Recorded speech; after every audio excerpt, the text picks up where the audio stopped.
Hi everyone, welcome back. We all remember those little jam and cream fairy cakes with the tops cut off to look like butterflies or little fairy wings. But these ones are made without the gluten. The exact same flavour that you remember, delicious, easy to make and beautiful to serve to your friends. My daughter was really keen to make these butterfly fairy cakes, so we made them 2 days in a row, once together and then once on my own. It's a really simple recipe and you can get your kids involved very easily, adding all of the ingredients and getting them to mix in between. This recipe I like to mix after each wet ingredient has been added, only for a couple of rounds, and then finally put it on my stand mixer for about 20 to 30 seconds to make sure everything has been completely mixed together.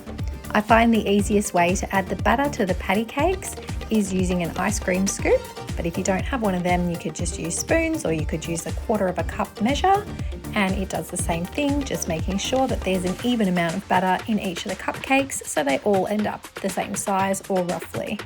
Put it in the oven and let them cook, and then allow them to completely cool before you start this next process. So there's 2 ways you can finish off these cupcakes, and they both start the same way.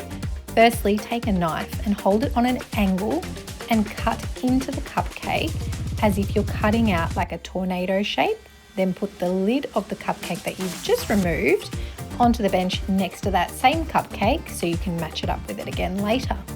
So you'll end up with a nice hole in the middle of the cupcake that hasn't been cut all the way down to the bottom, so it's like a little cup. Fill that with some cream and some jam, and then you can either cut the top in half to create 2 semicircles and then place that back onto the cake upside down and arrange it to look like butterfly wings. Or you can just leave the top cut out and place it right back on top as if you had never cut it out in the first place. I hope you enjoy this recipe. Thanks for watching.